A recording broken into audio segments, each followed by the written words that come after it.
మేము కొత్తగా హైదరాబాద్ షిఫ్ట్ అయినప్పటి నుంచి మా అమ్మమ్మ తాతయ్యలు ఇంకా మా ఇంటికి రాలేదు. ఎప్పుడు వద్దామనుకున్న ఏదో ఒక పనుల వల్ల ఆగిపోతూ ఉన్నారు. కానీ ఈసారి మాత్రం అన్ని పనులు పక్కన పెట్టేసి సడన్ గా వచ్చి సర్ప్రైజ్ చేశారు. అంత దూరం నుంచి నన్ను చూడడానికి వచ్చినందుకు నేను ఏదైనా స్పెషల్గా చేస్తే బాగుండు అనిపించినప్పుడు నాకు ఈ అవగాడో టోస్ట్ గుర్తొచ్చింది. సో ముందుగా ఎలా చేసుకోవాలనే ప్రాసెస్లోకి వెళ్ళిపోతాం. అవగాడోని ఇలా చిన్న పీసెస్ లాగా కట్ చేసుకుని ఫైన్ పేస్ట్ లాగా స్మాష్ చేసి పెట్టుకోవాలి. ముందుగా కట్ చేసి పెట్టుకున్న ఆనియన్, టమోటా వేసుకోవాలి. ఆ తర్వాత కొంచెం గరం మసాలా, సరిపడంత సాల్ట్, టేస్ట్ తగ్గట్టు చాట్ మసాలా వేసుకోవాలి.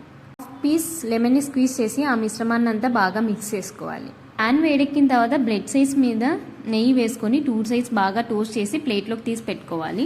మనం ముందుగా ప్రిపేర్ చేసి పెట్టుకున్న అవగాడో పేస్ట్ ని ఈ బ్రెడ్ స్లైసెస్ మీద వేసుకొని ఈవెన్ గా స్ప్రెడ్ చేసుకోవాలి. ఒక బ్రెడ్ పైన ఇంకో బ్రెడ్ పెట్టుకొని దాన్ని హాఫ్ గా కట్ చేసుకొని సర్వ్ చేసుకోవాలి. అమ్మమ్మ తాతయ్యలకి ఈ హెల్తీ స్నాక్ చాలా బాగా నచ్చింది. మీకు కూడా నచ్చితే subscribe to my channel for more videos. Bye.